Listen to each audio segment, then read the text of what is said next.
Mas quanto que foi o fundo do poço em tamanho de dívida no final das contas? Em tamanho de dívidas passou um pouquinho de $150 mil, porque eu entrava... Quando eu consegui, né? Quando eu entendi que eu ia perder o imóvel onde toda a minha família morava, eu quase dei um tiro na cabeça.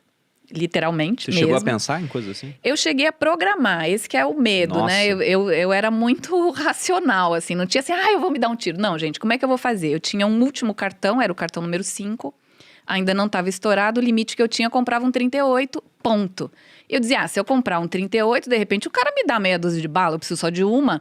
Então era tudo muito calculado. Chegou nesse nível de desespero. Chegou nesse nível, eu sabia onde eu sabia onde eu ia comprar, eu sabia para quem vendia sem você ter documento, né? Então tava tudo muito calculado. E aí que eu caí na real, porque eu falei, gente, olha o que eu estou planejando, né? Falei, como assim? Olha o que eu estou planejando. Porque eu dizia, a minha família vai perder, né? Vai todo mundo pro meio da rua, mas eu não vou ver. Como é que eu vou ver? Eu acho que essa era a pior parte, porque não era só você. Essa era a pior parte. E o valor daquele imóvel era infinitamente superior ao que eu devia. Mas não interessa. Eu não tinha como dizer, não, eu vou pagar a dívida ou eu vou recuperar esse imóvel. Complicado. Era absurdo. Então, esse foi a pior coisa. E aí você percebe que você não tem mais amigo, né? Você percebe que ninguém quer falar contigo. Você vê as pessoas inventando um monte de situação a seu respeito, né? E é muito ruim mesmo, ameaça, enfim, é bem complicado. Tá, pelo amor de Deus, saiam dessa situação que eu tô nervosa. Não, então vamos encerrar o episódio aqui. Jesus Agora amado. vamos ver. Então vocês fizeram muita dívida, com certeza tem gente se identificando, talvez, né? Espero que com valores muito mais baixos. A maior parte das famílias deve, mas também não costumam ser dívidas muito altas. Mas no caso a gente de vocês, tem uma média de R$4 mil. R$4 mil é a média? É a média de dívida do brasileiro. Eu tenho aqui uma estatística de quanto da renda está comprometida. Mais em de média, 50%. Não, a média é de 30,4% da renda mensal. Para quem está endividado. Só que aí você pensa no cara que para gasta o endividado, não para o Isso. inadimplente. Não inadimplente. O endividado é 30,4%. Mas você pensa, 30,4% da renda do pessoal vai para pagamento de dívida. Fora isso, tem que pagar aluguel, tem que pagar a escola. Não alcança. Então o cara entra numa bola de neve que daqui a pouco está ocupando cada vez mais. Como que vocês, com dívidas que a gente pode falar que eram gigantescas, virtualmente até impagáveis, digamos assim, como é que foi esse processo de retomada? No meu caso, eu comecei a focar assim, o que é que eu tenho? Pensando em dicas, assim, ó, primeira coisa. Esse é o passo a passo que eu digo para todo mundo. Eu comecei a parar de olhar para o que eu não tinha e parar de me culpar pelo que eu fiz, porque a gente entra, né, nessa coisa, né? É minha culpa, fui eu que fiz, olha onde eu cheguei, você se sente ninguém. Começa a pensar, e né? se fosse diferente? Né? E isso não te leva a nada, não adianta, né? Você não fez, já foi, passou. Então eu comecei a pensar assim, na prática, o que eu tenho? Eu tenho tempo, porque eu não tinha mais trabalho, e eu tenho dívida. E eu consegui fechar a loja porque eu assinei uma pilha de nota promissória para não executarem o imóvel da minha família. Então eu vendi a alma ali, né? Assinei uma pilhona mesmo de promissória, que eu não tinha a menor ideia como eu ia pagar. E aí, eu falei, ok, o que eu tenho? Tempo e dívida. Então, eu vou estudar essas dívidas que eu tenho. Eu vou aprender como é que elas funcionam. Como é que elas chegaram nisso. Então, eu ia negociando com cada fornecedor. Então, eu ligava, por exemplo, para a Malu. Estava devendo para a Malu R$2.500. Então, geralmente, o fornecedor falava assim, vamos passar isso para... Já que você não sabe quanto você vai me pagar, vamos passar isso para $2.500 ou $1.800, $2.000, o que eu conseguia negociar. E aí você vai me pagando quando você puder. E o cara não tinha pressa, porque cada dia eu devia mais, né? Então foi uma forma, assim, de você partir de um princípio, porque eu tinha tanta dívida, devia para tanta gente que... Às vezes a pessoa ligava e dizia que eu estava devendo para ela, e eu nem tinha certeza se eu estava, se eu não estava e quanto era. Então eu peguei o que eu tinha. Peguei um caderno e comecei a anotar. O que eu devo? Eu devo tanto para o banco, eu tinha estourado 2 contas, né? Limite de conta, 5 cartões, eu devo para tal fornecedor. E aí eu fui para um passo 2. Qual é a consequência da minha dívida? Isso para quem está endividado é um passo a passo básico. Você tem que listar tudo que você deve, porque a gente se perde. A gente se perde, a gente não sabe para quem deve, quanto deve e se aquele valor é real. Porque as pessoas chutam, ainda mais hoje, o cara te liga e fala, você tá devendo a 1.000 e não sei quantos dias, a tua dívida tá em R$150 mil. Quando você vai ver, é 80, 70.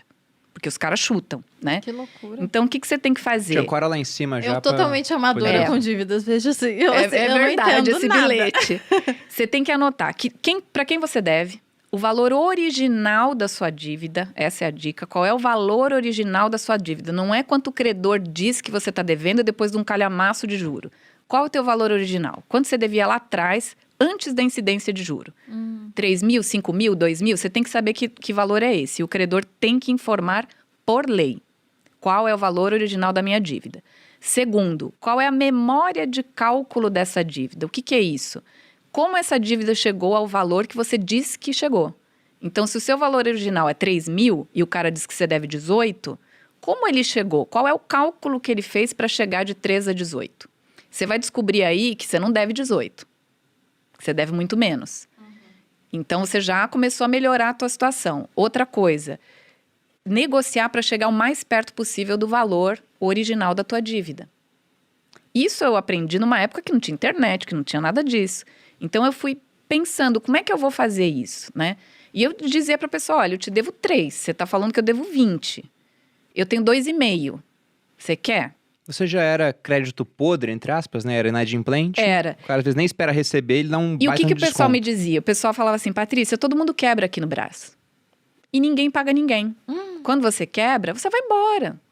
Você não paga ninguém, você some e recomeça a tua vida em qualquer lugar. Eu dizia, Foi aí que você mudou de nome, porque anteriormente era Daniela, né? E mudou pra Patrícia.